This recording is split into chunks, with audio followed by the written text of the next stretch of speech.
இன்றைக்கி பிரியாணி பண்ண போகிறோம். ஃப்ரெண்ட்ஸ் எல்லாமே வந்திருந்தாங்களா, ஸோ அதனால் பிரியாணி பண்ணலாம் அப்படின்னு முடிவு எடுத்துட்டோம். ஆனால் நம்ம வீட்டில் சிலிண்டர் கிடையாது. சரி, ஓகே, சிலிண்டர் இல்லைனா என்ன, ஆதி காலத்துலேருந்து நம்ம அடுப்பில் தானே சமைச்சிட்டு இருந்தோம் வீட்டிலலாம் அப்படின்னு சொல்லிட்டு நாங்கள் வந்து ரூமுக்கு பின்னாடியே வந்து ஒரு அடுப்பை 4 கல் செங்கல் எடுத்து வச்சு அடுப்பை பற்ற வச்சுட்டோம். சீரியஸ்லி நம்ம வந்து அடுப்பில் நம்ம சிலிண்டரில் செய்கிற பிரியாணிக்கு இந்த அடுப்பில் வச்ச பிரியாணி நானாக இவ்வளோ இப்படி சூப்பராக செஞ்சன்ற அளவுக்கு டேஸ்ட்டாக வந்துச்சு. ஈவன் நான் இந்த பிரியாணி வந்து சிம்பிளாக செஞ்சேன்.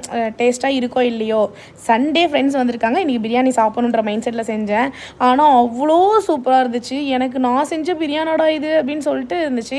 இதில் ஒரே ஒரு குறை என்னென்னா வந்து மட்டன் மட்டும் அந்த அண்ணா கொழுப்பு கொஞ்சம் அதிகமாக போட்டு கொடுத்துட்டாரு, வேறு ஒன்றும் இல்லை.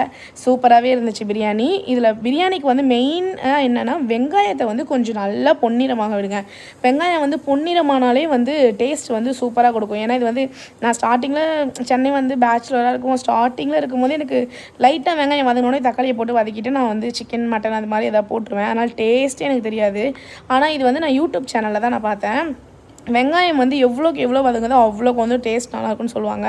இது வந்து எல்லாருமே செய்கிறது ஒன்று தான். வெங்காயத்தில் பச்சை மிளகா, இஞ்சி பூண்டு பேஸ்ட்டு, வெங்காயம், தக்காளி, ஸ்பைசஸ் இது எல்லாமே ஆட் பண்ணுறது. இது எல்லாமே எந்தெந்த டைமில் ஆட் பண்ணுறோன்றது தான் விஷயமே.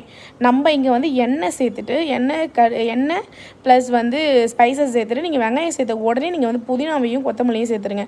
புதினாவும் கொத்தமல்லியும் வதங்கின உடனே மீதி வந்து தக்காளியை சேர்த்துட்டு அதுக்கப்புறமா கர்ட் சேர்த்துட்டு அப்படியே நீங்கள் வந்து நல்லா வதங்கணும். எவ்வளோ இங்கே பாருங்கள், அடி பிடிக்குது அந்த அளவுக்கு நான் வதக்கிறேன்.